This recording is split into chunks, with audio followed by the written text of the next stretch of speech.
Good day. Welcome to Westchester Talk Radio. I'm John Marino, WestchesterTalkRadio.com. We are produced by Sharc Creative, made possible by our good friends at Robeson Oil, the house that Service built. By Hightower Westchester, managing your wealth to a fiduciary standard. Also by Michael Labriola, Landscape Design and Construction of Armonk, and Jaguar Land Rover of New Rochelle, White Plains, and Mount Kisco. Here we are with the sports report and our fourth and final inductee into the Westchester Sports Hall-of-Fame this year, class of 2022, legendary football coach and boxing trainer, Ron Berlingo. Ron, first of all, our congratulations to you. You'll join the class of 2022.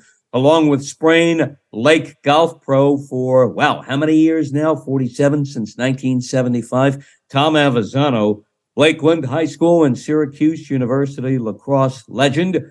Frederick Rick Beardsley and Journal News photographer Frank Becerra Jr. Ron, again, congrats on the upcoming induction, November 10th, Glen Island Harbor Club in New Rochelle.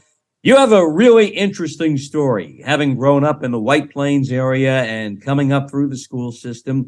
You played in high school. You were an offensive guard in football. You played for a number of legendary coaches, first of all, who I'm sure helped pave the path for you and that you learned from. Tell us who they were.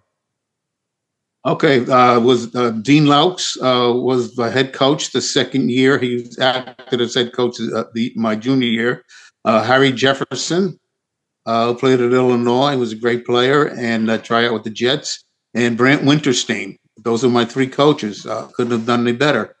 And Glenn Laux was always around, Dean's father and everything. He was like a god. They said, there's Glenn Laux, there's your family, there's what is it now? There's God, there's your family, and Glenn Laux. It's one of the things in your book, And these guys, I idolized these guys. My uncle, Joe Marciano, used to take me to the games. He didn't have any kids when I was like 9 or 10 years old in the early 50s. And I asked my uncle one time, just because it's important, it was any relation to Rocky Marciano, because he was from New England. He said, no, I'm from Connecticut, Torrington, and Rocky Marciano's from Brockton, Massachusetts. I said, oh, I never forgot that. And it's important how I got into Springfield. Mm-hmm. Yeah, and full disclosure on my end here, I've had a long-time connection at White Plains. I've been on the Glenn D. Laux Track and Field Committee since 1989, when I first started to work White Plains play-by-play football, and my commentator with me, the analyst, was Harry Jefferson. He always spoke very highly of you. This was under George Perry when I first started to work with the White Plains program after he took over from Brant Winterstein. So I know that connection you had. What did you learn most of all from that group of three legendary coaches with the Tigers?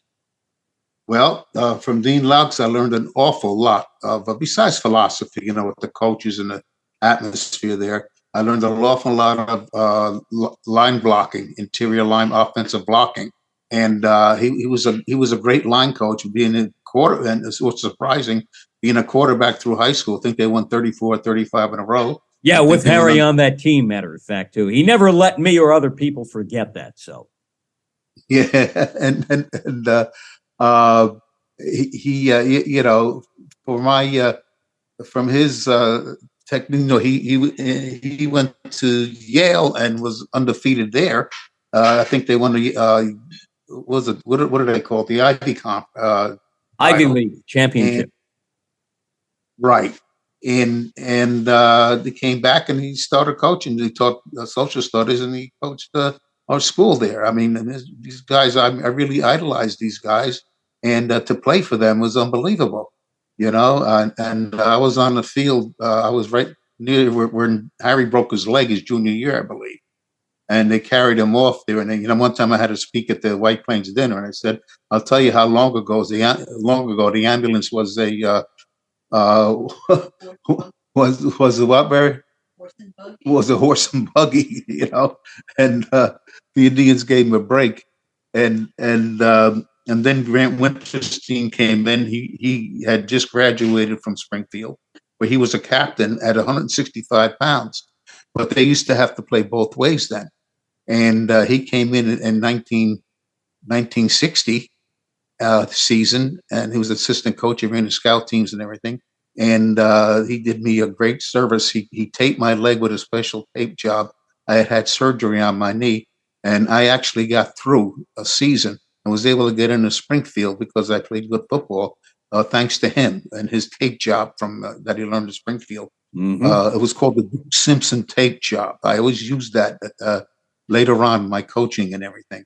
But Brant I was very fortunate to go to Springfield, and Brant one time told me, he asked me, you going to go into phys ed or physical therapy? I said, yeah. He said, you applied to Springfield yet? I said, no, I didn't. I think it's tough to get in there. He goes, I'm going to write a note to the coach. Let me know when you apply there, and let me know when you get a date for an interview. So I told him, and he said, I'll write a note to the coach. So I went for my interview. And when I went to high school, the four other guys in my grade, I was the only one to get out of high school, let alone go to college. We were not students. And I sat up there, and but football got me away from those guys and got me to a different crowd there. And during the interview, the guy was about in his mid-30s and everything. He said, and we had a good interview. And I said, do you think I got a chance to get in? And he says, look, you certainly did better your last 2 years of high school. But I'll tell you what, we take 1 out of 6 here. It doesn't look good for you. I said, I'm supposed to say hello to the football coach. Could you tell me where he is? Fortunately, his office was right next to this guy's, an administration building. And as I walked to his office, he was coming in. And I said, Coach Dunn? And he says, yes. He says, my name is Ron Berlingo. Brant Winterstein said he notified you. Oh, yes. He sent me a note. Come on, sit down. I can't stay long. I'm waiting for an athlete from Brockton, Massachusetts. Okay, did you ever hear of Brockton? Brockton, said, yes, outside Boston. Yeah, I said, that's where Rocky Marciano was from. Yep, his hometown. And he was impressed that a kid that just turned 17 would know where Rocky Marciano was from, who retired in 1955. And it turns out he was a good boxing fan. He was a big boxing fan. I'm sure he idolized Marciano. And he was impressed by that. And then we started talking. He asked me what kind of line blocking did we use? And I said, well, I did everything from the stance to where we fire it out, to how we pointed our feet to the outside. When we're to get more cleats in the ground, how we did this, did that, the bonus area. And he looked like he wanted to take notes. These are all the things that Dean taught us in 2 years. And he said, good. And can I meet your parents? He said. So I went out there and he met my parents and everything. And this was on a Saturday. On Tuesday or Wednesday, Brant calls me and he said, Ron, I got a note from the football coach. And I said, yeah. I said, I didn't get in, right? He said, here, read it. And the note was a note to him. And he said, dear Coach Dunn, Ron Berlingo was a good lineman for us. I think he could be a good lineman for you. And at the same time, gets passing grades. And at the end of the note, it said, Brant, he's been accepted. Okay. I don't think the kid from Brockton ever got in. Wow. Yeah. That's great story. That is. So you were basically, like you said, selected as 1 out of every 6 that gets in. So this really helped pave the path for you. Did you get into boxing at the same time? I don't know who the other 5 were. When I watched Most Wanted on television, I want to see people my age. I said, but they say, what do they say? Right, the rest is history, and this helped pave the way for with Harry Jefferson at Springfield. Offensive line? Yes, offensive and defensive. I was a nose. I probably would have been. I had the first string nose guard on the varsity in spring ball, and I probably would have been a starting. I think I would have been a starting nose. And I this summer we were playing touch football, and I re-injured my knee. And I had to have a second operation. The other linemen I've asked say, I probably prefer defense a little, regardless of where I eventually played because I control the narrative there on the defensive side of the ball. The offensive lineman may not have a real idea as to what I'm supposed to do. And as an offensive lineman, I have to figure out what the defender over me is about to do. Well, defensive line was more fun and everything, but I was really a slave to being a good blocker, and that really meant to me to be able to get people. And the ultimate was to dump a guy, to drive him and where he'd fall down, on his back, and you on top of him. You try to do that all the time. You would pile drive him, right? Yeah, just like a pile driver. Pile driver, yeah, we call it a dump. Yeah, those guys. Yep. I just want to say one thing about Harry Jefferson. I saw him after our Thanksgiving game. We're in the YMCA in the locker room there, and I said, "Hey, Coach, why did you yell at when we were warming up for the Thanksgiving game?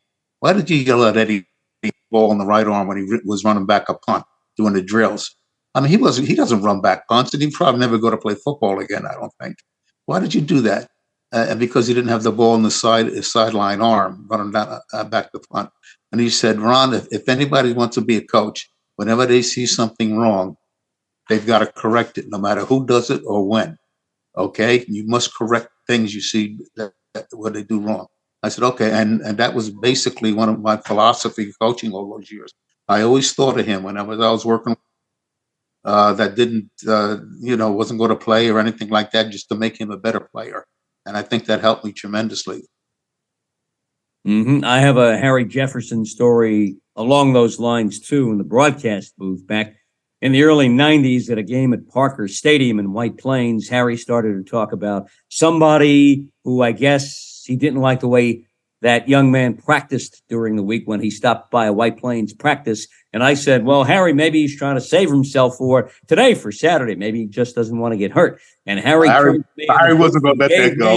A lecture of a lifetime about coaching and said, you practice and play the same way. You play the way you practice. So in practice, you go all out too. I said, but Harry, I want to be available on Saturday. Maybe something might happen if I practice too hard during the week. It's not the game. He said, you play the way you practice. He said, tell me, if I were the coach and you played for me, why should I play you on Saturday if you don't show me in practice during the week that you know what to do? And I said, Harry, I should have thought about this back in high school myself. So, but a lasting lesson 30 years later. And at a basketball game in White Plains one day, we were walking across the court. At halftime, he saw one of his former players, and that player brought his daughter over to Harry, and he said to Harry, impart some words of wisdom to my daughter. And Harry said, practice your free throws. They win games. Practice your free throws. They win games. And they certainly do. No doubt about that.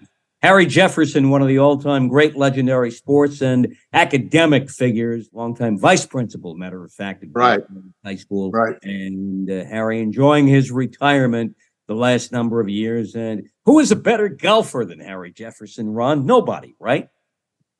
Nobody golfed. At least he would, in his mind, nobody golfed better than Harry Jefferson, which I'm sure we both experienced that through the years with Harry, that he was the best golfer and, of course, the best football running back in the history of White Plains High School, too, and one of the best ever at the university. I'll tell you another story about White Plains. It's down at football clinic in Atlantic City, and I'm sitting with my roommate from college, and we were sitting with a bunch of guys and other coaches. And the guy says to me, he looked like the head coach there with the staff. The guy says to me, "Where's Valhalla?" We had name tags on. I said, "It's down just north of White Plains." Okay. He says, "Have you ever heard Dean Laux? A guy named Dean Laux?" And all those players started rolling their eyes, And like, here he goes again. And they were from a school in Queens, I think. And I said, "Yes." Yeah, he was my head coach when I went to White Plains. And he said, "Did you ever hear that he could throw left-handed as well as right-handed?" Yes, I heard that story. Yeah. I did hear that. The rumor has it that he fell off a porch when he was about 12 or 13, and he broke his right arm, and his father told him to throw left-handed. And I understand he completed a few passes left-handed. And he looked at his staff, and he goes, "Who's full of crap now?" Huh? And he said, Yeah, that is a true story. Yep. did you ever hear of, what was it, Howie Davis? Who was the guy that got crippled for a while? Spinal injury. Don't remember. In that game. Do you remember his name? I said, yeah, I remember. I know his name. I don't know him, but I know who he was. He suffered a spinal injury and turned out to be okay. He wasn't paralyzed or anything. He says, if you ever see him, tell him the biggest mistake he ever made of his life was trying to block me, the guy said. Okay, because what happened, his foot slipped, he went down, his neck hit my knee, and he didn't have to block me because no way I could tackle Harry Jefferson. So he made a big mistake. Yep. The legend of Harry Jefferson lives on forever around White Plains and throughout Westchester. The unofficial mayor of White Plains and everywhere, Harry Jefferson, just traveled to a school with him anywhere in Section 1 throughout the lower Hudson Valley. And to this day, the name Harry Jefferson will get you into the door and through that door and where you want to go, all thanks to the legendary Harry, who for a lot of years had the Harry Jefferson special of linguine and red sauce with lots of seafood named after him at Nicky's on the Merrimack Avenue in White Plains at Nicky's Pizza. Ron Berlingo is being inducted into the Westchester Sports Hall-of-Fame, and that is going to be on November 10th. Glen Island Harbor Club in New Rochelle, part of the class of 2022. Ron Berlingo, how did you get into boxing? After I couldn't play football anymore, when I was in the 8th and 9th grade, my mother was she worked for the Reader's Digest, and she wrote a book called Somebody Up There Likes Me, and it was about Rocky Graziano, the middleweight champion. And I read that book. I was suspended from school for a week because we had a big snowball fight. We'd go back to school in Battle Hill, and I read that book, and I read the Odyssey the same week. Talk about messing up somebody's mind. So anyway, I became interested in boxing after that book, and the toughness of these guys really impressed me. And so when I was always interested in boxing, I always watched the fights. We had fights 3 times a week on it at that time on TV, and I used to follow these fights religiously and these fighters. And when I couldn't play football anymore, I decided to go into amateur boxing, and I did pretty good, and I had a winning record. It wasn't much. I only had about 15 fights, but one of my best fights was almost winning the New England Western New England Championship. What weight did you fight at? I was fighting at 160 at that time, which was a mistake. Middleweight. I was a middleweight. Mm-hmm. And what happened was I fought this guy, Eddie Red Top Owens, who was a 6-time New England champion, and he had maybe over 100 fights, and I had 4 fights, and I gave him a good fight.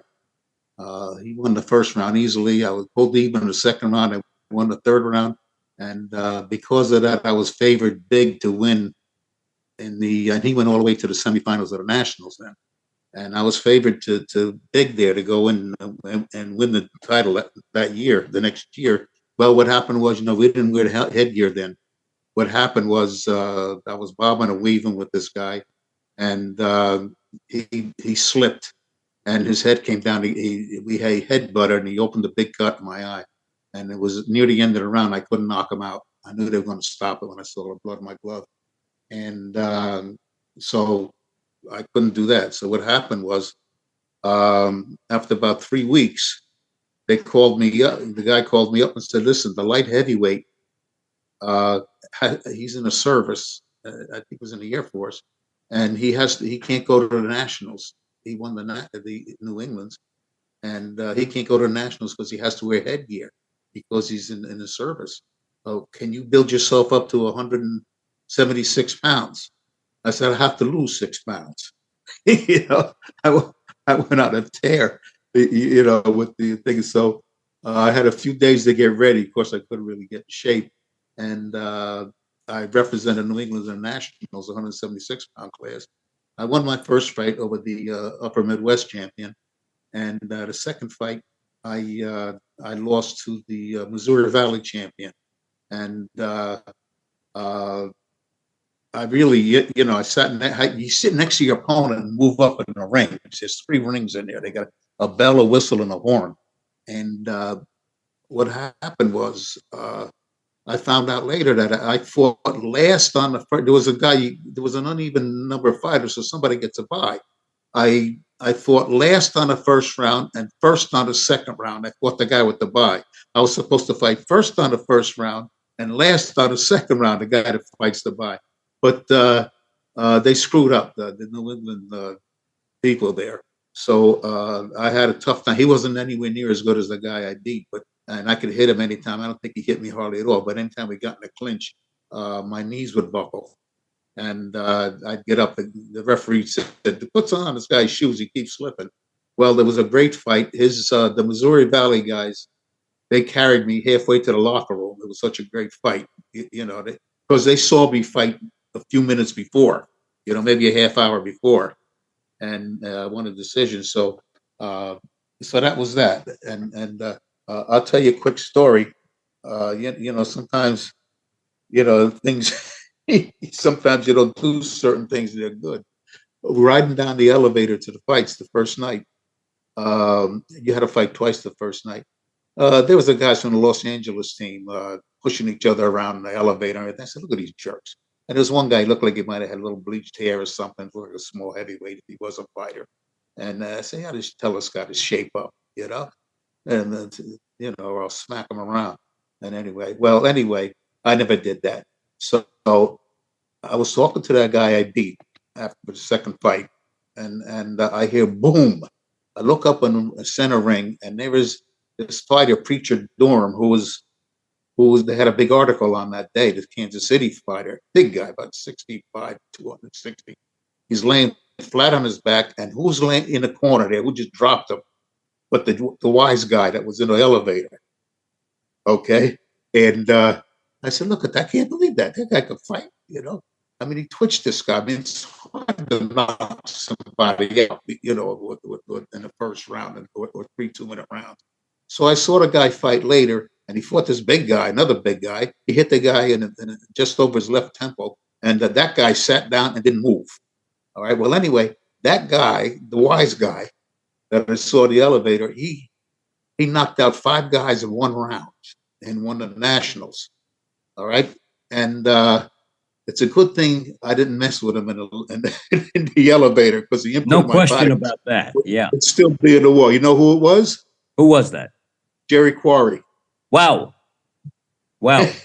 And then you went through the ranks pretty quickly as a trainer, and you trained a couple of notable guys who came on the scene basically at the end of Jerry Quarry's career. People like Carl the Truth Williams, who was based in White Plains, and Ronaldo Snipes, too. That's correct. And we started out with Snipes, Ronaldo first, and got him to main events. And then we weren't able to give him enough money. His manager wasn't. I was down as in the boxing commission as a trainer. And he had to leave me. Nice guy, Ronaldo. Really nice guy. And then we got Carl Williams, the Truth, who only had about 20 fights when we got him. And I said, "I'm going to put together a investment group now, so I don't lose the guy with money again." Put together an investment group. I was the manager and trainer of Carl Williams.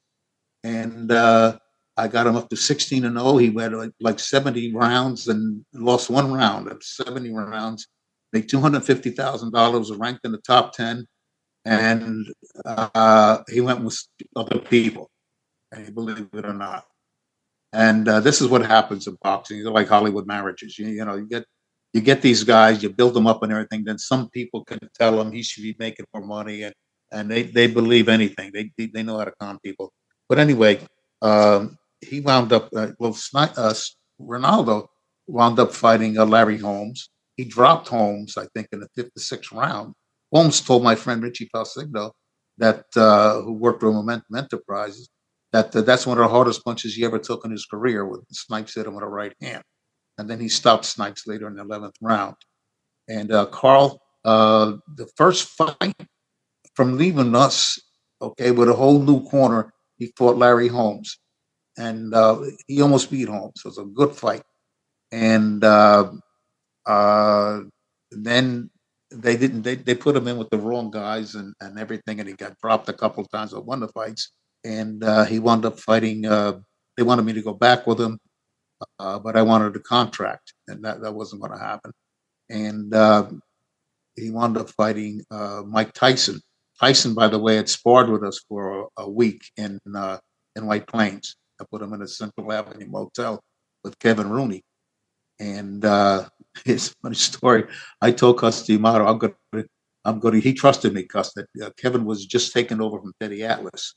And he trusted me to take care of Mike. Mike was only 16 years old. And the car was the 10-round fighter. And I told him, I'm going to give Mike some money. He goes, no, don't you give Mike any money. They won't let him go in the Olympics. Okay, if you want to give somebody some money, give it something to Kevin Rooney, who was a welterweight, ex-welterweight, who's retired. So I gave Kevin a couple $100, and he was so thankful and everything.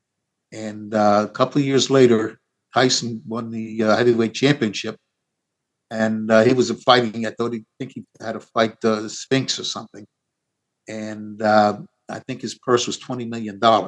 Wow. I know Kevin got 10% of that. Okay, and I felt like calling Kevin. Hey, Kevin, remember me? You know. Hey, where's my cut? Right now, this was the 70s and the 80s when you were a legendary, notable trainer, and that took you into the 90s, and then you got into coaching local high school football back home in Westchester. I have my Valhalla Vikings maroon on. I see you have what may be some Valhalla T-shirts in the background there, at least the Vikings colors behind you. Tell us about that, your years at Valhalla, because you became a state championship coach. Yes. So what happened, I did my student teaching at Valhalla. I wanted to go to White Plains, and the guy said, no, you can't go to your high school. But a guy named Dick Rote just was the student teacher at a place called Valhalla. And did you ever hear of that? Yes. And I said, he said they got a pretty good setup there already. Why don't you go to Valhalla and do your student teaching? And I did, and I got along pretty well with everybody. We liked the place and everything. And then I went to work and I got a job teaching phys ed and BOCES, special ed. And I still continued to work in the JV and scout and everything for Valhalla. And then the coach quit. Joe Cherry wanted to quit, and they made me head coach in 1971. And I worked from 71 to 77. And we did pretty well. We had a winning record, myself and Gary Kraft, another guy that graduated from Springfield. And very fortunate to go to Springfield. It was a good school, it was everything they said it was. And then they went austerity and didn't have a season one year. Well, I got into boxing because Momentum Enterprises, where my friend Richie and his brother were running. We're running fights in the county center. Ran about 50 fights in 3 or 4 years in the county center, and I used to help them out. It became like I used to work the locker rooms and things like that, and glove up the fighters and work in corners if somebody didn't have a corner man. And then we decided to get a fighter. Well, that's when we wanted to get, and then that's when we got Ronaldo Snipes from Gil Clancy, and we had a fighter going, Johnny Lo Cicero. And for him to get fights, he gave us a fighter so that he getting good with the promoter.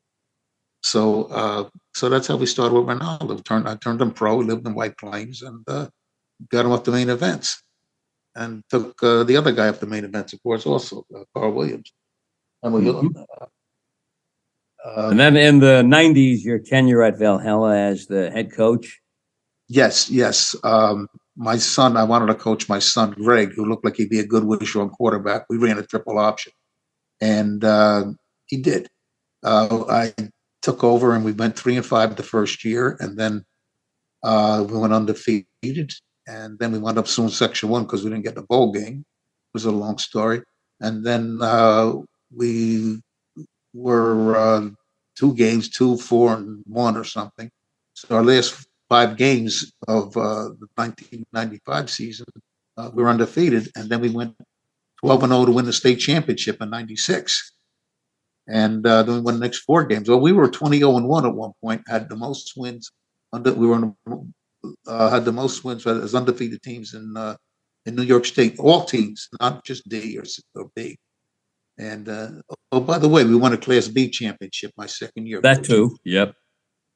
Yeah, and when the clock hit zero at the state championship game and at the Class B championship game, and you knew you were a champion, and you saw the clock tick down, final seconds, what does that feel like for a coach like you?